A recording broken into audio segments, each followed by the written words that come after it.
Breaking news చూస్తున్నాం. కాంగ్రెస్ లో ఇప్పుడు రేవంత్ వర్సెస్ ఉత్తమ్ కుమార్ రెడ్డిగా ఉంది సిచ్యువేషన్. జనవరి 1వ తేదీన కృష్ణా జిల్లాలకు సంబంధించి ప్రజాభవన్ లో పీపీటీ ప్రెజెంటేషన్ ఇచ్చారు ఉత్తమ్ కుమార్ రెడ్డి. అయితే ఆయన ప్రెజెంటేషన్ ఇస్తున్న సమయంలో లైవ్ అనూహ్యంగా కట్ అయింది. రేవంత్ మాట్లాడుతున్న దగ్గర నుంచి మొత్తం లైవ్ అయితే రికార్డ్ అయింది. దీంతో ఆయన ఒక్కసారిగా ఆవేదన వ్యక్తం చేసినట్టుగా తెలుస్తోంది. ఇరిగేషన్ పవర్ పాయింట్ ప్రెజెంటేషన్ తో పార్టీలో చిచ్చు రాసుకుంది.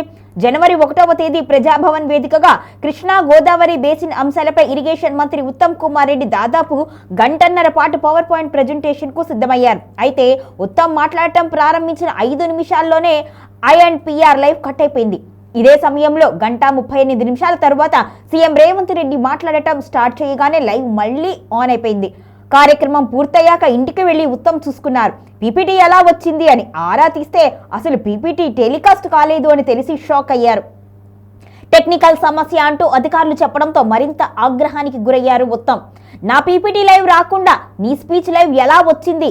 మైలేజ్ నీ ఒక్కడికే కావాలా అంటూ సీఎం రేవంత్ రెడ్డికి ఫోన్ చేసి చిందులు తొక్కినట్టుగా సమాచారం. అంతేకాదు, నేను సీనియర్ మంత్రిని, ఇంత అవమానిస్తారా? నేనేం చేయాలో నాకు బాగా తెలుసు అంటూ సహచర మంత్రులు సన్నిహితుల వద్ద వ్యాఖ్యానించినట్లుగా కూడా ప్రచారం జరుగుతోంది. ఈ ఘటనలో కాంగ్రెస్ లో దాగి ఉన్న ఆధిపత్య పోరు ఇప్పుడే బయటపడింది.